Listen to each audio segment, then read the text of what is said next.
Jenisnya cinta ilahiyah itu, kalau ini sudah sangat teoritis, ada mahabbatullah, ada mahabbatu ma yuhibbuhullah, ada mahabbah fillah walillah, ada mahabbah ma'allah.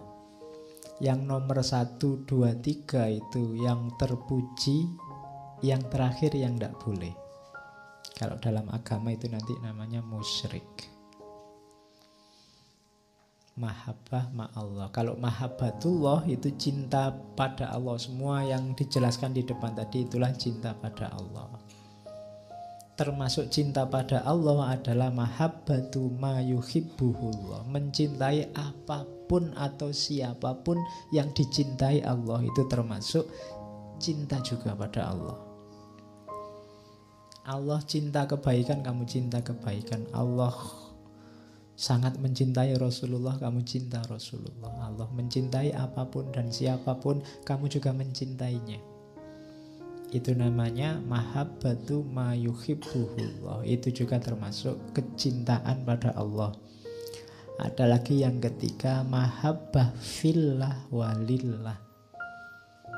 Cinta dalam Allah dan karena Allah. Kamu mencintai apapun, kita ini kan banyak unsur-unsur alami yang cinta, yang itu ternyata bukan Allah. Misalnya cinta orang tua, cinta negara, cinta lingkungan sekeliling, cinta sama lawan jenis. Usahakan dia fillah dan lillah, dalam Allah dan karena Allah. Kenapa mencintai orang tua? Karena Allah. Allah menyuruh kita menghargai orang tua, mencintai orang tua. Kenapa mencintai lawan jenismu? Karena Allah juga. Allah menciptakan kita berpasangan, menyuruh kita saling mencintai, melanjutkan keturunan. Jadi Allah. Kenapa mencintai lingkunganmu, tetanggamu? Allah suka itu. Kenapa mencintai apa? Allah suka itu, Allah menyuruh itu, Allah mengizinkan itu, Allah meridhoi itu. Itu namanya mahabbah fillah dan lillah. Itu juga termasuk mahabbatullah. Tidak apa-apa. Jadi tinggal dikerangkai oleh Allah. Karena kita masih manusia biasa, masih suka macam-macam, tidak suka macam-macam. Jadi suka dan tidak suka itu usahakan fillah dan lillah. Maka dia akan berubah jadi mahabbatullah. Yang tidak boleh mahabbah ma'allah. Ada yang lain yang kamu cintai selain Allah di levelnya Allah, itu namanya musyrik. Di dunia ini hanya ada 2 yang aku cintai, engkau dan Allah, itu tidak boleh. Yang boleh, aku mencintaimu karena Allah. Oke, koyo lagu ya. Ayo cari sendiri rumusnya. Dan cinta pada Allah itu nanti mendalam rasa. Semua aktivitas yang dilandasi oleh cinta pada Allah nanti akan menemukan momentum keagungannya sendiri. Saya bawa cerita, mumpung masih ada waktu ya. Jadi ini cerita dulu. Ini sebenarnya harusnya masuk ketika ngomong Kaisar Akbar. Jadi Kaisar Akbar Agung itu punya musisi istana kebanggaan, namanya Tan Sen. Jadi ini kayak musikusnya istana yang pokoknya dia ahli luar biasa sehingga dibanggakan banyak orang. Tan Sen ini kalau nyanyi, kalau di situ karena bahasa India, nyanyi dengan intonasi Megamala tentang awan mendung, orang itu merasa kayak ada awan mendung beneran.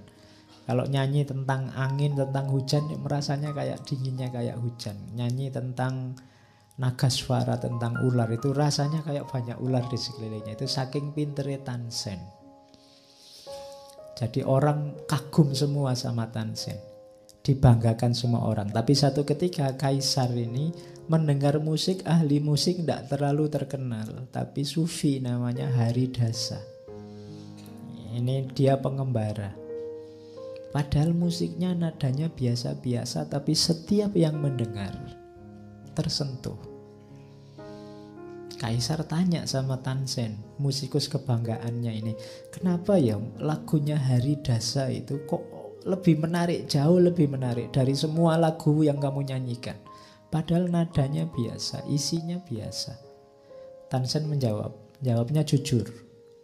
Paduka, hamba bernyanyi, memandang Paduka untuk melihat tanda-tanda penghargaan dari Paduka. Harapan hamba memperoleh beberapa permata atau beberapa hektar sawah. Aku nyanyinya butuh penghargaan, bahkan ingin gaji, ingin bayaran. Jadi semua yang saya lakukan tadi show biar dapat balasan. Cuma kalau Haridasa, sedangkan Haridasa dia tidak menatap siapapun, yang dia tatap hanya Tuhan. Tanpa kekas, tanpa serakah akan materi atau ambisi duniawi. Ketika orang hanya menatap wajahnya Allah, maka dia akan bisa, apapun yang dia lakukan akan menyentuh kedalaman spiritual setiap orang, karena Tuhan esensinya ada dalam dirimu masing-masing. Kalau hanya menyentuh itu kan bisa kulit, bisa lebih dalam lagi hatimu, bisa lebih dalam lagi sirmu, wilayah rohani yang paling dalam, ruhnya Allah. Wa nafakha fihi min ruhi. Jadi orang yang menatap itu hanya fokus ke situ, maka dia menyentuh bagian yang paling dalam itu. Rasanya memang lebih menyentuh. Itu yang membuat, coba rasakan, para ulama tertentu mungkin kalau ceramah, kalau ngomong tidak seatraktif ini, tidak sebanyak ini teori, isinya mungkin sangat sederhana, semua orang sudah tahu. Tapi kalau beliau yang ngomong, kamu tersentuh. Itu kenapa? Karena mereka sedang menatap Allah. Mereka tidak mikir imbalan duniawi, mereka tidak mikir kepentingan egonya sendiri. Mereka tidak sedang pamer, tidak sedang show. Itu yang membuat banyak orang tersentuh. Padahal yang ngomong kayak gitu loh banyak sebelumnya, lebih canggih, referensinya lebih luar biasa. Tapi kalau beliau yang ngomong, padahal sangat sederhana tapi lebih menyentuh. Nah, itu nilai dari cinta ilahiyah tadi. Masih ada waktu terakhir, tak kasih ceritanya penyair terkenal namanya Hafid. Nama aslinya Samsudin Muhammad. Beliau ini sufi besar, penyair juga. Mungkin pernah dengar namanya. Ini tentang cinta ilahiyah. Jadi Hafid ini satu ketika, Hafid ini pada saat umur 21 tahun, dia belum sufi. Dia ini cuma pembantu di toko roti. Nah, satu ketika oleh juragannya, Hafid ini disuruh ngantar roti ke rumah seorang bangsawan. Nah, di rumah itu dia ketemu dengan putrinya bangsawan yang cantiknya luar biasa. Yo, biasa lah ya kalau lihat perempuan cantik kan terus tertarik. Dan dia jatuh cinta sama perempuan itu. Waduh, kok ada perempuan cantiknya gitu. Dia terbayang-bayang terus. Nah, ya Hafid ini kan karena pinter, meskipun dia pelayan pembantu yang bikin roti, dia bikin banyak puisi. Nanti puisi-puisinya Hafid kan terkenal, puisi-puisi cinta. Dan orang suka dengan puisi-puisinya Hafid nanti, sehingga dia nanti dijuluki pujangga, dijuluki penyair, meskipun nama aslinya Samsudin Muhammad. Nah, ya meskipun cintanya ini agak susah nyambung, wong dia cuma pembantu toko roti, sementara yang ditaksir anaknya bangsawan yang cantik. Ceritanya Hafid ini hitam, pendek, jelek. Ya mungkin kalian lebih ganteng kalau dilihat pakai sedotan. Oke. Terus, nah, sampai Hafid ini wah ndak bisa ini jatuh cinta ini, tapi kok ndak mungkin. Akhirnya dia tirakat. Saya ndak tahu ada gak di sini yang pernah tirakatan ya. 40 hari 40 malam tirakatan dia. Ya mungkin dibaca wirid apa gitu. Di surat Yusuf tadi kan banyak ayat-ayat yang biasanya dipakai tirakatan untuk menjatuhkan hatinya perempuan. Oke, ya nanti boleh tanya kalau ada yang butuh. Nah, hafid ini tirakat 40 hari 40 malam karena dia yakin kalau sudah tirakat ini mesti dikabulkan. Dan benar,